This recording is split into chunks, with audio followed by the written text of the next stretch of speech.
Hi friends, welcome to Vinu's kitchen. ഇന്നത്തെ video sadya special കൂട്ടുകറിയാണ്. വട വെച്ചിട്ടുള്ള കൂട്ടുകറിയാണ് ഞാനിവിടെ ചെയ്യുന്നത്. അപ്പം നമ്മൾ ട്രിവാൻഡ്രം സ്റ്റൈലിൽ മാത്രമാണ് വട വെച്ചിട്ടുള്ള കൂട്ടുകറി ചെയ്യുന്നത്. ബാക്കി എല്ലാവരും എനിക്ക് തോന്നുന്നു കടല, ഏത്തക്കായ, പിന്നെന്താ ചേന, പിന്നെ പയർ, അതൊക്കെ വെച്ചിട്ടാണ് സാധാരണ എല്ലായിടത്തും കൂട്ടുകറി ചെയ്യുന്നത്. ട്രിവാൻഡ്രം സ്റ്റൈലിൽ മാത്രമാണ് ഈ വട കൂട്ടുകറി ഉള്ളത്. നമുക്കിപ്പോൾ വീഡിയോയിലേക്ക് പോകാം. കൂട്ടുകറി ചെയ്യുന്നതിന് വേണ്ടിയിട്ട് ഞാനിവിടെ 2 മീഡിയം സൈസ് ഉരുളൻകിഴങ്ങ് എടുത്തിട്ടുണ്ട്. നന്നായിട്ട് കഴുകി വൃത്തിയാക്കി തൊലിയൊക്കെ കളഞ്ഞ് ചെറുതായിട്ട് അരിഞ്ഞെടുത്തേക്കുന്ന ഉരുളൻകിഴങ്ങാണ് കേട്ടോ. ഇനി ഇതിലേക്ക് വേണ്ടത് ഒരു മീഡിയം സൈസ് സവാളയാണ്. സവാളയും നമ്മൾ ഒരുപാട് ചെറുതൊന്നും ആക്കാണ്ട് ഉരുളൻകിഴങ്ങ് അരിയണ അതേ സൈസിന് തന്നെ അരിഞ്ഞെടുത്തേക്കുന്ന സവാളയാണ്. ഞാനപ്പോൾ ഒരു പാനിൽ കുറച്ച് എണ്ണ ആഡ് ചെയ്തു. ഇതിലേക്ക് കടുക് ആഡ് ചെയ്യണം കേട്ടോ. 1 ടീസ്പൂണിന് വേണ്ടിയിട്ട് കടുക് ആഡ് ചെയ്തു. കുറച്ച് വറ്റൽമുളക്, കറിവേപ്പില എല്ലാം കൂടെ ആഡ് ചെയ്തു. അതിലേക്ക് ഉള്ളിയും ഉരുളൻകിഴങ്ങും കൂടെ ഞാൻ ആഡ് ചെയ്യുവാണ്. ഇനി നമുക്കിത് നന്നായിട്ടൊന്ന് വഴറ്റി വേവിച്ചെടുക്കണം. ഞാൻ ഇതിലേക്ക് കുറച്ച് ഉപ്പും കൂടെ ആഡ് ചെയ്യുവാണ്. ഉപ്പ് ആഡ് ചെയ്യുകയാണെന്നുണ്ടെങ്കിൽ നമുക്ക് പെട്ടെന്ന് ഉരുളൻകിഴങ്ങ് വേവിച്ചെടുക്കാൻ പറ്റും.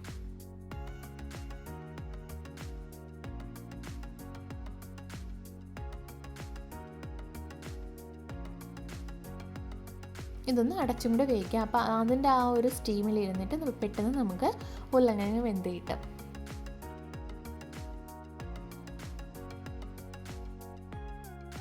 ഉരുളൻകിഴങ്ങ് അപ്പോൾ ഇവിടെ വെന്തിട്ടുണ്ട്. ഉരുളൻകിഴങ്ങ് ഒരുപാട് അങ്ങ് ഡ്രൈ ആയി പോവുകയാണെന്നുണ്ടെങ്കിൽ നിങ്ങൾ ഒരു 4 ടേബിൾ സ്പൂൺ വെള്ളം കൂടെ ആഡ് ചെയ്തേക്കുക. ഒരുപാട് വെള്ളം ആയി പോകരുത്. ഇനി ഇതിലേക്ക് വേണ്ട മസാല ഞാൻ ആഡ് ചെയ്യാം. ഇതിലേക്ക് 1 ടീസ്പൂൺ മഞ്ഞൾപ്പൊടി ആഡ് ചെയ്യുകയാണ്. 1 ടേബിൾ സ്പൂൺ മല്ലിപ്പൊടി, 2 ടേബിൾ സ്പൂൺ മുളക് പൊടി. വറുത്ത മുളക് പൊടി എടുക്കണം കേട്ടോ. എല്ലാം കൂടി ഒന്ന് ഉരുളൻകിഴങ്ങിലൊന്ന് മിക്സ് ചെയ്തെടുക്കുക. ഒന്ന് ആ മുളകിൻ്റെയും എല്ലാത്തിൻ്റെയും ഒന്ന് പച്ച സ്മെല്ലൊന്ന് മാറിക്കിട്ടണം. ഉരുളൻകിഴങ്ങ് നന്നായിട്ട് വെന്തിട്ടുണ്ട് കേട്ടോ. ഇവിടെ മസാലയെല്ലാം അപ്പോൾ ഉരുളൻകിഴങ്ങിലെല്ലാം നന്നായിട്ട് പിടിച്ചൊക്കെ ഇരിപ്പുണ്ട്. ഇനി ഇതിലേക്ക് 1 ടീസ്പൂൺ ഗരം മസാലയും കൂടി ആഡ് ചെയ്യുവാണ്.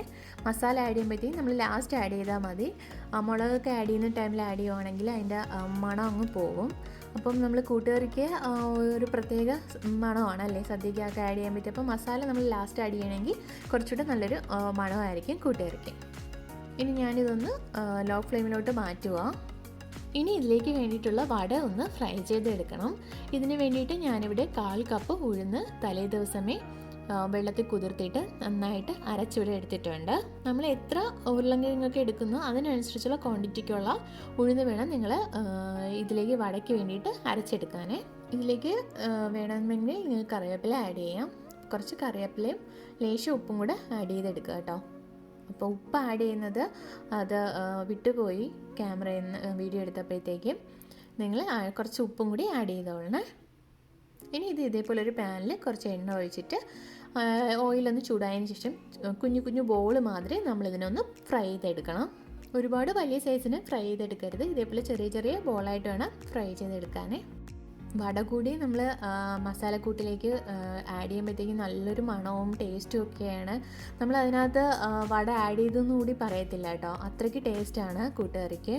ട്രിവാൻഡ്രം സൈഡിലെ ഏതൊരു സദ്യക്കും നമ്മൾ വടക്കൂട്ടുകറി തന്നെയാണ് ചെയ്യുന്നത്. അതാകുമ്പോഴത്തേക്കും അതിൻ്റെ ഒരു പ്രത്യേക മണവുമാണ്, നല്ല ടേസ്റ്റുമാണ്. പെട്ടെന്ന് നമുക്ക് ചെയ്തെടുക്കാനും പറ്റും. അതാണ് അതിൻ്റെ ഏറ്റവും വലിയൊരു പ്രത്യേകത എന്ന് പറയുന്നത്. വടയൊക്കെ അപ്പം ഞാൻ നന്നായി ഫ്രൈ ചെയ്ത് ഇവിടെ എടുത്തു. ഇത് ഞാൻ കൂട്ടുകറിയിലേക്ക് ആഡ് ചെയ്യുവാണ്. നിങ്ങൾ വട കൂട്ടുകറിയിൽ ആഡ് ചെയ്യുമ്പോൾ ശ്രദ്ധിക്കുക. നമ്മൾ കൂട്ടുകറി സദ്യക്ക് വിളമ്പുമ്പോഴത്തേക്ക് അതിൽ അവർക്ക് അറിയാൻ പറ്റരുത് നമ്മളിതിനകത്ത് വട ഇട്ടോന്ന്. ആ ഒരു രീതിയിൽ വേണം, നന്നായിട്ട് പൊടിച്ച് വേണം നമ്മളിതിലേക്ക് വട കൂട്ടുകറിയിലേക്ക് ആഡ് ചെയ്യാൻ. അപ്പം ഞാനിവിടെ നന്നായിട്ട് പൊടിച്ച് തന്നെ കൂട്ടുകറിയിലേക്ക് ആഡ് ചെയ്ത് കൊടുത്തിട്ടുണ്ട്. അപ്പം നിങ്ങൾ ഇനി വീട്ടിൽ സദ്യ വയ്ക്കുമ്പോഴത്തേക്കും വട കൂട്ടുകറി ഒന്ന് ഉണ്ടാക്കി നോക്കുക. ഈ വീഡിയോ നിങ്ങൾക്ക് ഇഷ്ടപ്പെട്ടുവെങ്കിൽ ലൈക്ക് ചെയ്യുക, ഷെയർ ചെയ്യുക, സബ്സ്ക്രൈബ് ചെയ്യുക. Thanks for watching.